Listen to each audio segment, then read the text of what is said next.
My husband was reborn. And he tore up the divorce agreement he had personally drafted. He even swore an oath, saying that from now on, he would only love me.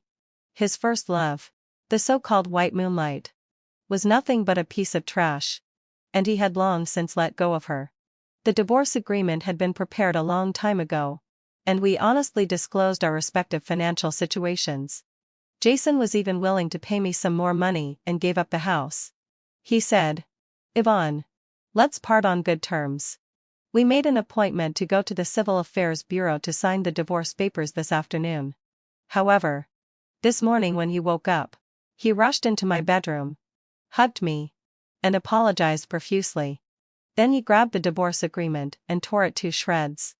I already had a bad temper when I first woke up, and with him doing this, my mood reached the breaking point. So I grabbed his collar and let out a stream of scolding. "Jason, are you out of your mind? You begged me to marry you. You agreed to the divorce. And now you're going back on your word. What's the deal? Does the earth revolve around you?" Instead of getting angry, Jason looked at me with great enthusiasm. "Yvonne, you're so cute. Scold me. Scold me a few more times to let out your anger." After that, he grabbed my hand and slapped his own face. "Yes, yes. Hit me a couple of times. Good, Yvonne." I really wanted to hit him at first, but I held back. I touched his forehead. He didn't have a fever. "Did you take the wrong medicine? Or were you bitten by a monster?" Then I pushed him away. "We're about to get divorced. Let's keep a safe distance. Yvonne, I know I was wrong before. Please give me another chance." He shamelessly pounced on me and hugged me tightly. "Oh, this is my Yvonne. So wonderful." I didn't struggle, because his embrace was still as warm as before. And I didn't dislike the smell on him. Why were we getting a divorce? It was because Vivian had come back from abroad. Jason, I leave too. Me and Vivian grew up in the same compound. Vivian and I were best friends. But we both liked Jason. Vivian said, "Let's make an agreement that neither of us will confess our love to Jason. We'll wait for Jason to choose who he likes on his own. In this way, having fulfilled YXI, we won't hurt our friendship and we can still get love." I agreed. However, Vivian couldn't hold back and confessed her love to Jason first. I went to question Vivian. But she cried and said, "I love Jason so much. If you can hold back, it means you don't love him that much." And she also said that she owed me one and would pay me back in the future. That was the first time I knew what it meant to be heartbroken. I didn't confess because I liked Jason and also cared about Vivian. After they got together, I had to step back reluctantly. But Vivian soon broke up with Jason. Got married to a senior after going abroad. During that period, Jason was very sad and often got drunk in the bar.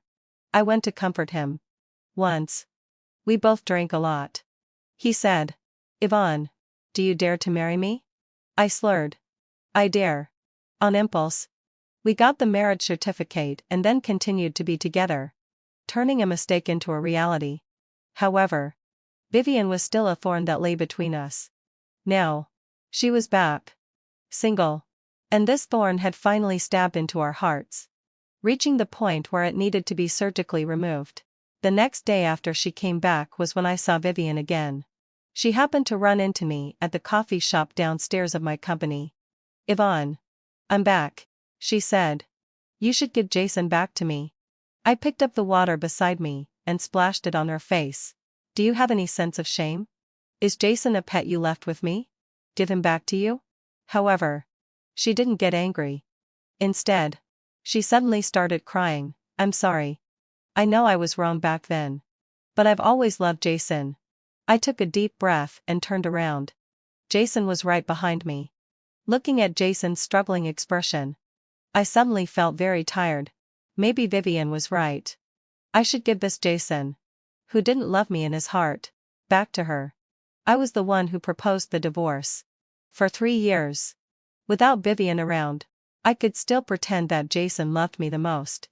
Now that Vivian was back, I couldn't pretend anymore. Jason also readily agreed to the divorce and was even willing to give me more money. But at this moment, at 9 o'clock in the morning, 3 hours before our appointment time at the Civil Affairs Bureau, Jason said he didn't want a divorce anymore. He also said that I was the person he loved the most. At the entrance of the Civil Affairs Bureau, I held the reprinted and signed divorce agreement. Jason reluctantly followed behind me. Wife. Yvonne. Let's not get a divorce.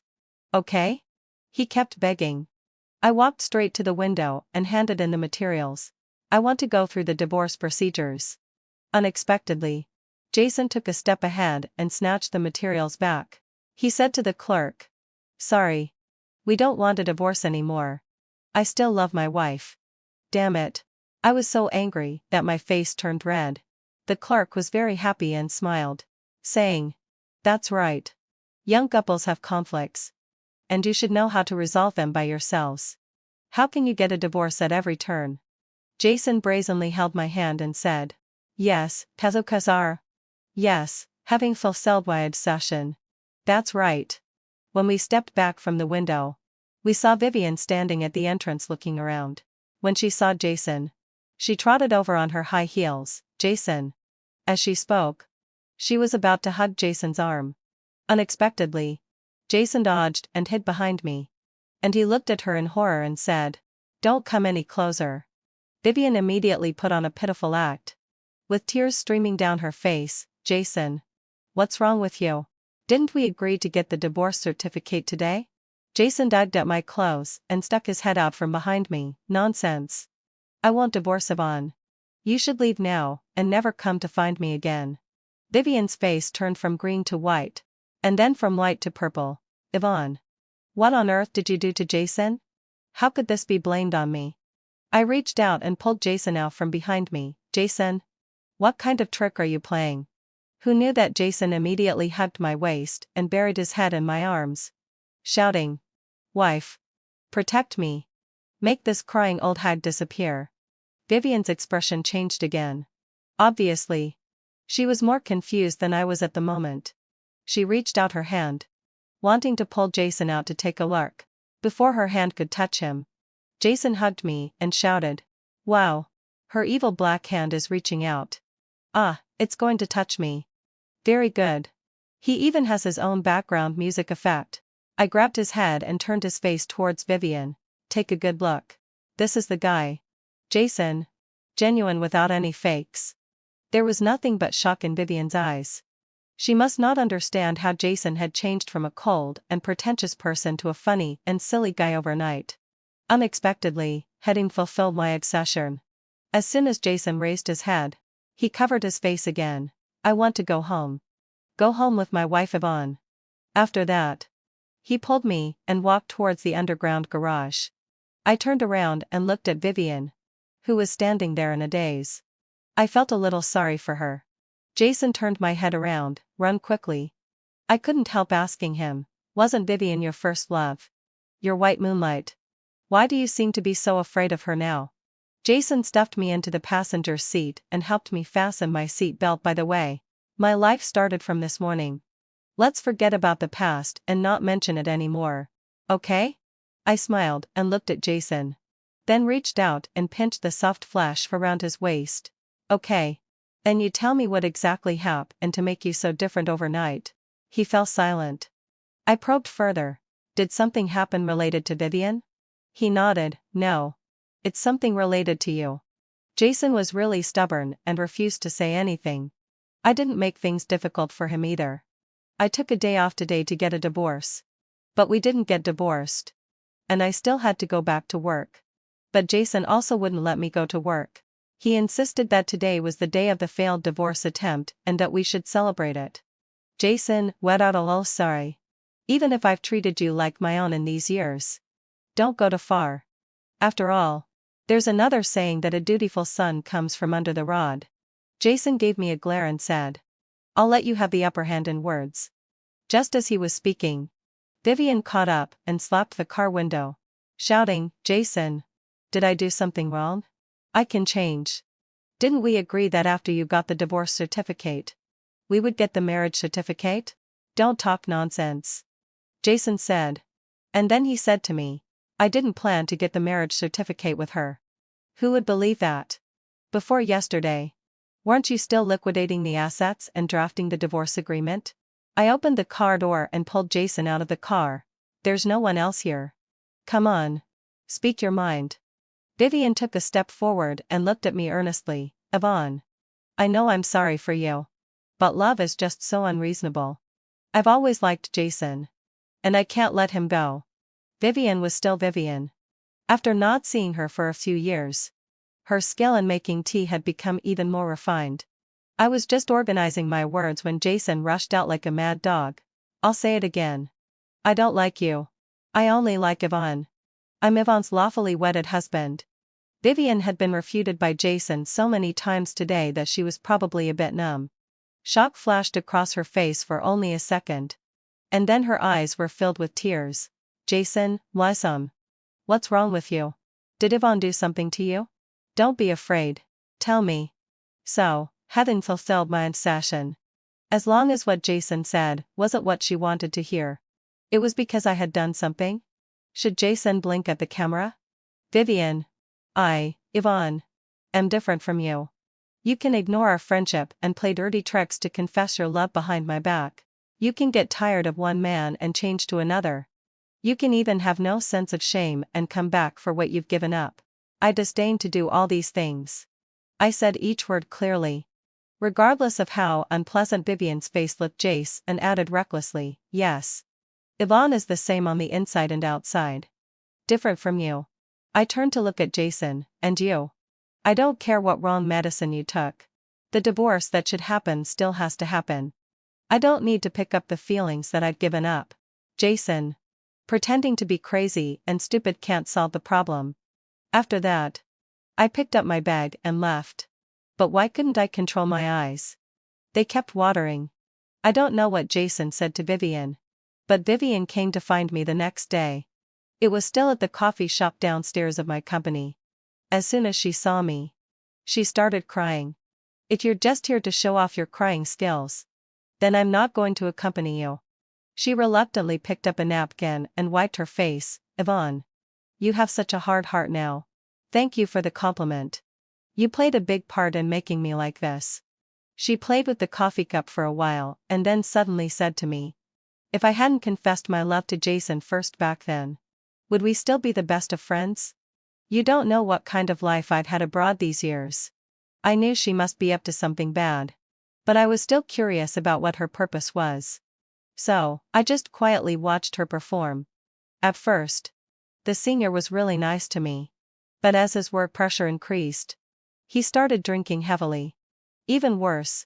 When he got drunk, he began to beat me. Look at my arm. This scar was caused by him with a shard of a wine bottle. She pulled up her sleeve. And indeed there was a long scar.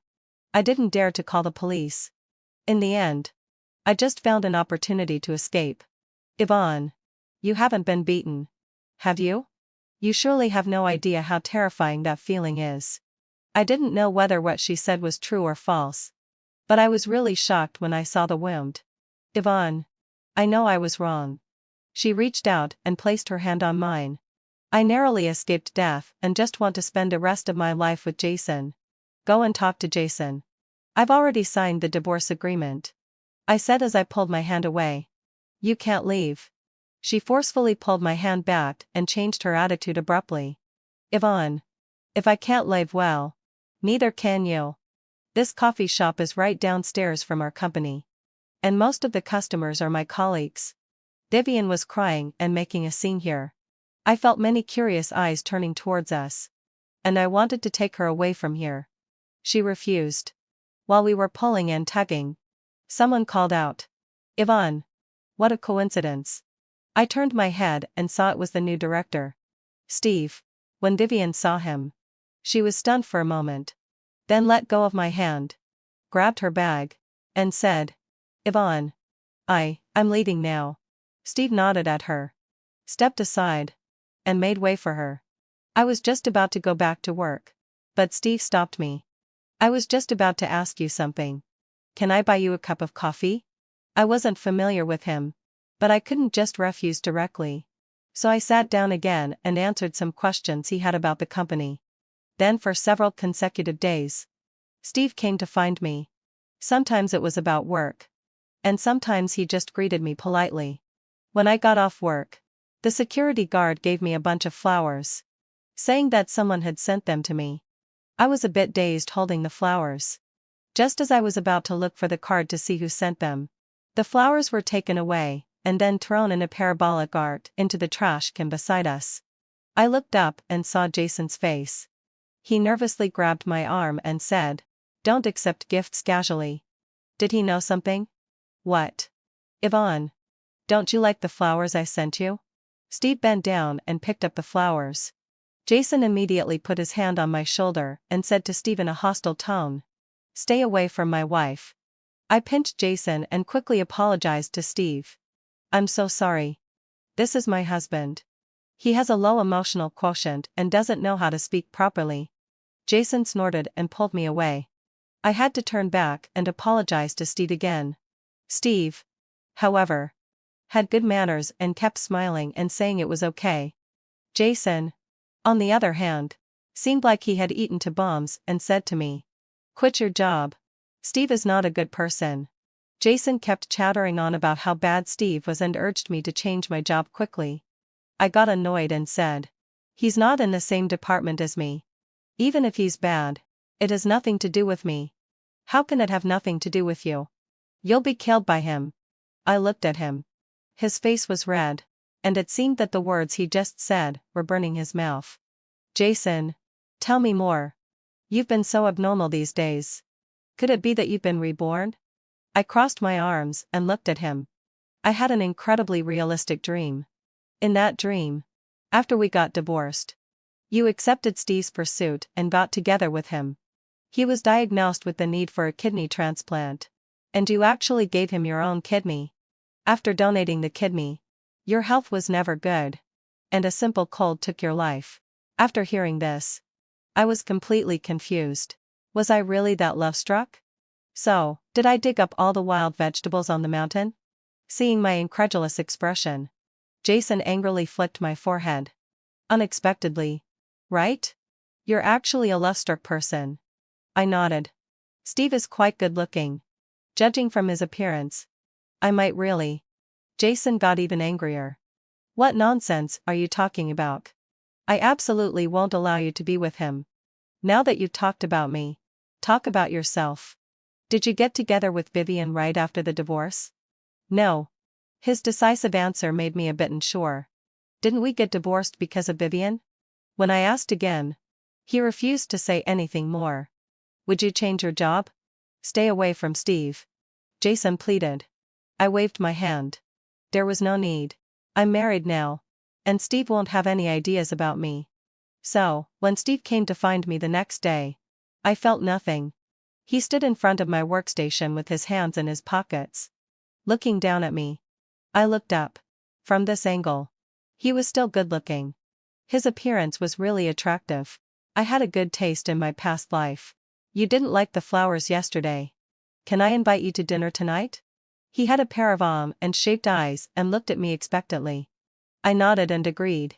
And we booked a really nice restaurant. As soon as I punched out after work, I received a message from him. Private room no. 2. That you're thanking me for answering those questions about the projects. This dinner is way too much, I said to him. He reached out and gently placed the brewed tea in front of me. What if it's not for that? I heard you got divorced. I looked into his meaningful eyes and said, your information is wrong. I'm not divorced. Then am I worthy of you getting a divorce? His eyes were burning with intensity. I choked on a sip of tea and coughed so hard that I felt like my lungs were going to fall out. Sorry. You're being so cheesy. I couldn't help it. I noticed a flash of annoyance on his face. If what Jason said was true, then the me in his dream must have been a big fool. Our company went crazy this year, and the team building activities were extremely strange. More than a dozen people were supposed to shake a big rope, saying that shaking it 2,000 times could show the team spirit of everyone. We also had to fall off a high platform with our eyes blindfolded, and several colleagues would form a bridge with their arms to catch us. I really didn't want to play this kind of game, so I raised my hand and said, I'm pregnant. It's less than 3 months. The person in charge asked me to withdraw from the game and go back to the room to rest. After lying down for a while, I started wandering around. This was a farm in the suburbs, where there was fishing, picking, having fulfilled wild sorry, and these strange team building activities. Before I knew it, I walked to the picking area and saw Steve and Vivian standing there talking. I was on my guard and hid under the cucumber trellis nearby to eavesdrop. I really didn't know that Yvonne was pregnant. Vivian seemed to be really afraid of Steve. But why were they discussing me? You'd better not be lying to me. Steve reached out and gestured a few times on Vivian's face. And then suddenly grabbed her neck. Vivian's voice immediately changed. And there was a sob in it. I'm sorry. I'm sorry. I really didn't know. Jason didn't say anything either. Don't worry. I'll find out right away. Please. Please let me go first. Steve squeezed for a while longer before letting go. He took out a piece of paper and carefully wiped his fingers. His almond-shaped eyes were lowered. Go ahead. I want to know as soon as possible whether Yvonne is really pregnant or not. Also, having fulfilled my sorry. If they haven't divorced this month, you know what to do. Vivian covered her neck and kept nodding. Then turned around and ran away. I hid in the cucumber vines, not daring to make a sound. Vivian left. But Steve didn't. He stood there smoking. After finishing a cigarette, he looked around and then left. I looked at the cigarette, but he left behind. He must have been afraid that someone nearby was eavesdropping and deliberately stayed here to keep an eye on things. Fortunately, unfulfilledly, there were enough and dense picking gardens here to hide me completely. I took out my phone and shakily called Jason. I called twice, and the line was busy both times. I stumbled back to the room. Just as I reached the door, Steve sidestepped and said, "Where have you been?" I was startled by him and quickly patted my chest exaggerated and complained. "Why are you walking so quietly? Do I have to report to you where I go?" He looked at me deeply, and then smiled. "I'm sorry. I overstepped. I'm just concerned about you. Do you need me to drive you home?" The hairs on my back stood up, but I still had to pretend to be calm and wave my hand. "No. I'll go back with everyone. It's a team-building activity. I can't leave alone." Steve nodded and was about to say something when his phone rang. He turned his back to answer the call. I quickly opened the door, slipped in, having fulfilled my obsession, and locked the door. When my heart rate returned to normal, I called Jason again. This time, I got through, but it was Vivian's voice on the other end. "Yvonne. Jason is busy right now. I'll ask him to call you back later." Jason was with Vivian? What is he busy with? Tell him to come over and answer the phone. I raised my voice and shouted. Vivian giggled softly. He's taking a shower. Then she hung up the phone. If I hadn't seen her talking to Steve this afternoon, I might have believed her. Since I couldn't get in touch with Jason, I ordered a taxi. I didn't want to stay in this place for a single moment longer. Who knew what Steve and Vivian were up to? I quickly packed my things. When the taxi arrived, I carried my things and walked down the stairs to the door. Unexpectedly, as soon as I reached the door, I saw Steve striding towards me. I quickened my steps, opened the car door, and before I even sat down properly, I said to the driver, "Hurry. Drive." The taxi started quickly. I saw Steve looking at my car with a fierce expression on his face. Not long after we hit the road, I received a call from Jason. But it was still Vivian who spoke. "Yvonne. Where are you?" I didn't say anything. "Speak. Where on earth are you?" she asked anxiously. I hung up the phone. The taxi had just driven and less than 2 kilometers when a car followed behind us. The driver seemed very nervous. "Is that car behind us following us all the time? Do you want to call the police?" I held my phone in my hand, feeling scared too. I couldn't get in touch with Jason at the moment. If I called the police now, would they accept my case? After all, no one had done anything to me yet. I thought for a moment and said to the driver, "This is what we'll do. Take me to the nearby police station. I don't believe this car dares to keep following us." But after the car got on the highway, the car behind got closer and closer. Several times, it tried to force the taxi to stop. The driver was so nervous that he started wiping his sweat with a towel. I was getting a bit panicked. My phone rang again. There was a hint of triumph in Vivian's voice. Yvonne. You're scared now, aren't you? You can't escape. I advise you to turn back quickly. Who told you my whereabouts? How do you know I'm running away? I asked her, pretending to be calm. She giggled. I know everything. I hung up on her. And the taxi was forced to stop on the side of the road. Steve got out of the car. There was anger in his eyes. And he slapped the car window hard. Get out. I told the driver not to open the window or the door under any circumstances. Steve shouted at the taxi driver. Open the car door, and let my wife get out. She's my wife and she's trying to run away with my money. Open the car door and I won't hold you accountable. Don't listen to his nonsense. I have nothing to do with him. I said while soothing the taxi driver and dialing the police emergency number at the same time. It seemed that Steve was determined to take me somewhere. He kept pounding on the car window desperately. Seeing that neither of us responded, he went back to his own car. I guessed he might be going to get some kind of tool. But the taxi driver was really scared. He tried to persuade me. Why don't you get out first? You two are acquainted. Maybe you can solve the problem by having a good talk. I'm just a taxi driver. I have old parents and young children at home. It's very dangerous here on the highway. Why don't you talk to him properly? Steve had already come over with a hammer in his hand. It looked like he was about to smash the car window. I waved at him. The car door opened, and I got out. What do you want? Steve still held the hammer in his hand and looked at me sideways. Get in my car and we'll talk. I wanted to refuse. But he grabbed my arm and dragged me to his car. Why did you try to run away? He tied me up in the car, started the engine and said, Did you overhear my conversation with Vivian? What? You know Vivian? I played dumb. You know I'm not in good health. I'm pregnant and I want to go home. He hit the steering wheel hard and shouted. Don't try to deceive me. You're about to get a divorce. How could you be pregnant? How do you know I'm going to get a divorce? I tried to fish for information. My husband and I have a very good relationship. He hit the steering wheel hard again and mumbled something that I couldn't hear clearly. My phone rang again. It was an unknown number. When Steve wasn't paying attention, I quickly answered it. Jason's voice came through. I lost my phone and just got a new one. How's your team building activity going? I'll come to pick you up when it's over. Before I could say anything, Steve snatched my phone away and turned it off. I thought Steve might be crazy. He had been acting very irritable all the way. The car drove in a direction I didn't recognize. After getting off the highway, it drove into a village.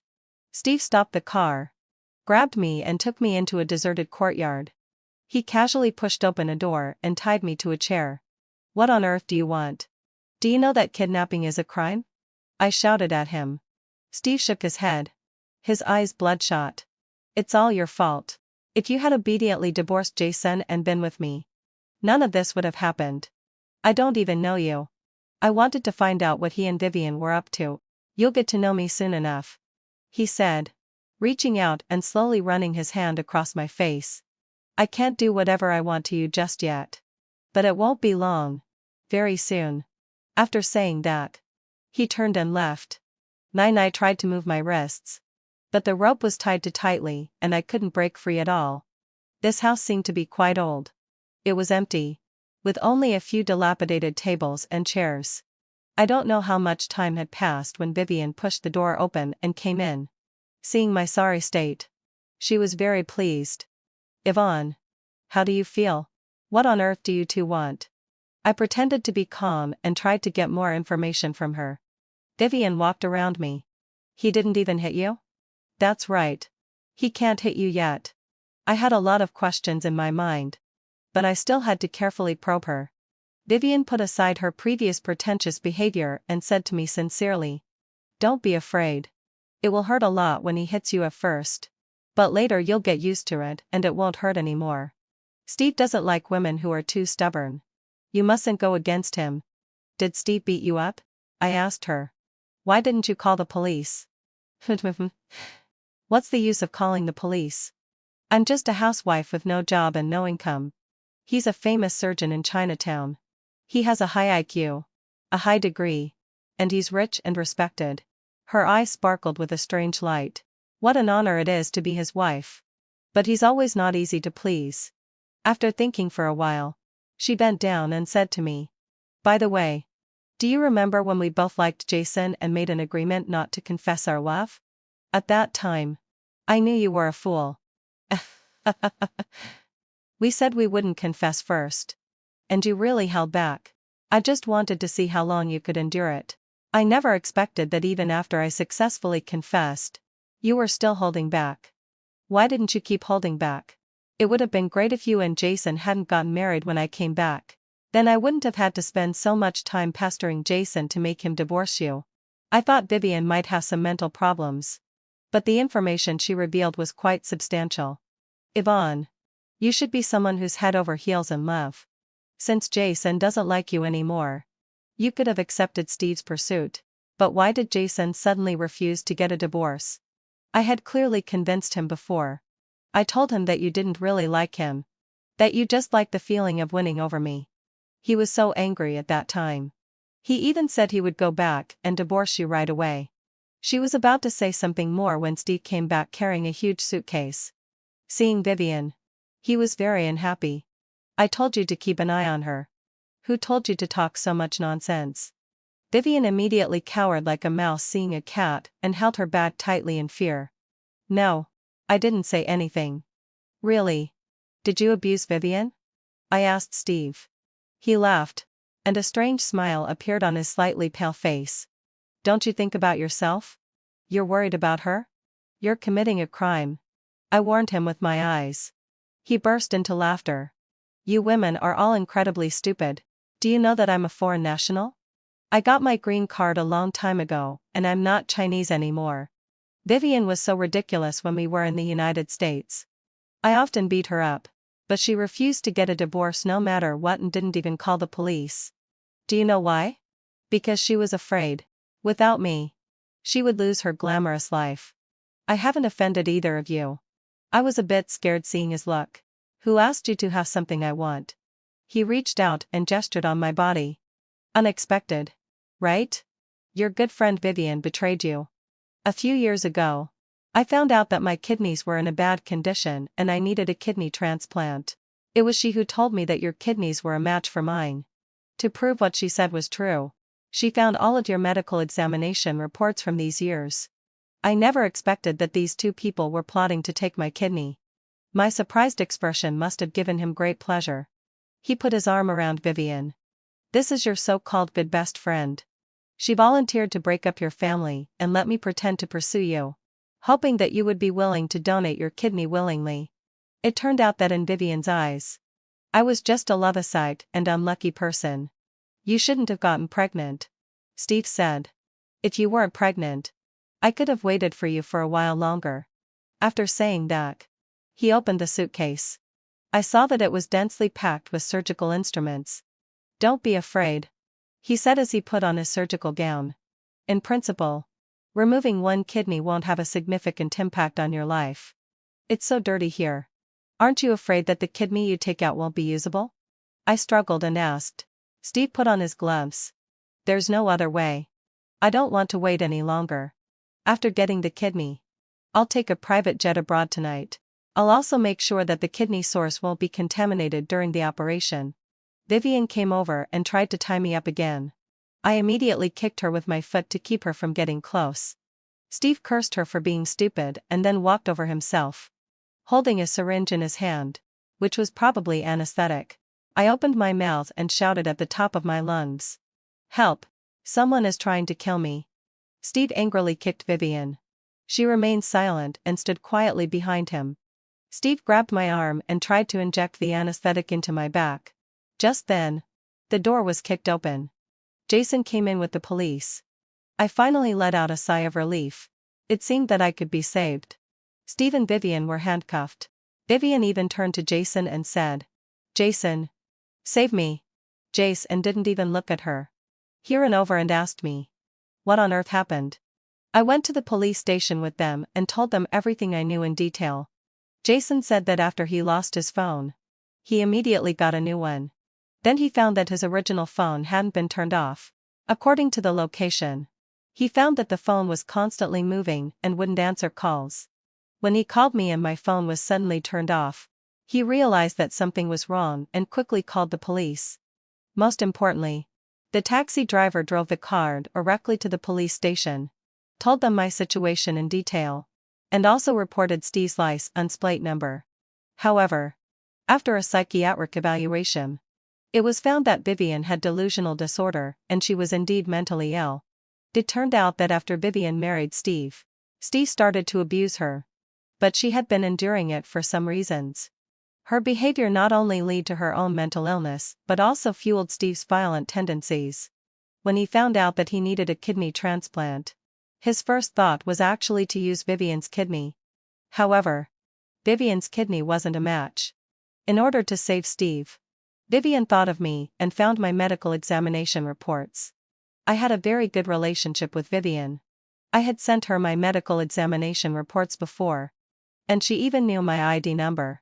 So she and Steve planned to come back to the country and take my kidney. Once Steve got the kidney, he would divorce Vivian and let her be with Jason. When the police told me about the whole case, they looked at me with eyes full of sympathy. Yes, having fulfilled one session, I also felt sorry for myself.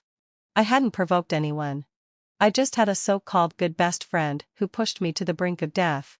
This year, the unluckiest person must be me. However, the law is extensive and there are no gaps. Crimes can't escape the sanctions of the law. Jason's side story: I'm the one who, as the legend goes, woke up one day and found myself reborn. After divorcing Yvonne, I didn't remarry. Instead, I changed my job and moved to a different city. Vivian was me too. Yvonne and I were good friends until one day Vivian confessed her love to me. She said that Yvonne also liked me. But Yvonne's love for me wasn't as much as hers. How could that be possible? Yvonne would always glare at me every time she saw me. But she was much nicer to Vivian. If Yvonne weren't a woman, I would even suspect that she liked Vivian. But after I got together with Vivian, Yvonne gradually distanced herself from us. I had no experience in love relationships. Vivian was often dissatisfied with me. As time went by, she would directly lose her temper with me and talk about how great the senior was. I had never met that senior. But according to Vivian, he was handsome, highly intelligent, from a wealthy family, and was an outstanding man. I also got annoyed. So every time she complained, I would just ignore her or walk away. It was only the day before she went abroad that she told me, "I'm going abroad. Together with the senior." At that moment, I felt full of guilt. I was so busy with starting my own business and my studies that I only found out about such a big thing as going abroad at the last moment. Before I could figure out what to say, she got angry and said, "Let's break up. I'm tired." Vivian was like a gust of wind in my life, passing by and then leaving. But I was still very sad during that period. I reflected on whether I had done something wrong. Yvonne came to accompany me to drink every day. Looking at her eyes and eyebrows, I suddenly thought that Yvonne was so nice. And being in love with her must be a different feeling. After getting married, I actually had a good life. Yvonne was someone who would put her heart into managing the family, and our life gradually became ordinary. But then Vivian came back. The first thing she said when she saw me was, "Yvonne doesn't truly love you. She just likes the feeling of winning over me." I panicked. Yvonne had indeed never said that she loved me. Not even when we were deeply in love. Vivian also said, "If you don't believe me, try proposing a divorce. She will definitely agree." I believed in the 3 years I had spent with Yvonne. But Yvonne agreed to the divorce. I thought she would regret it. But she didn't. After the divorce, she accepted the pursuit of a colleague. I had met that colleague. He was tall, handsome, and held a high position. Well, it's probably for the best. A man shouldn't be trapped by love. Later, Vivian told me that Yvonne had died. How could that be? She must be joking. I returned to this city to attend Yvonne's funeral. That tall man was named Steve. He said that Yvonne had donated one of her kidneys to save him. And then Yvonne had contracted a serious illness. Steve cried very touchingly at the funeral, and his eulogy was interrupted by his tears several times. But I always felt it wasn't real. How could Yvonne be so silly? When I woke up the next day, I found the divorce agreement on the bedside table. I had gone back to the time before I divorced Yvonne. This time, no matter what, I won't divorce Yvonne again. Whether she loves me or not, I want to be with her. Vivian and Steve can just go away. I tore up the divorce agreement and shamelessly begged Yvonne not to divorce me. I even deliberately pretended to be crazy and stupid, as long as Yvonne wouldn't leave me. In my previous life, for the so-called man's pride, I brought trouble upon myself and lost Yvonne. This time, no matter what, I won't let go of her hand. The end.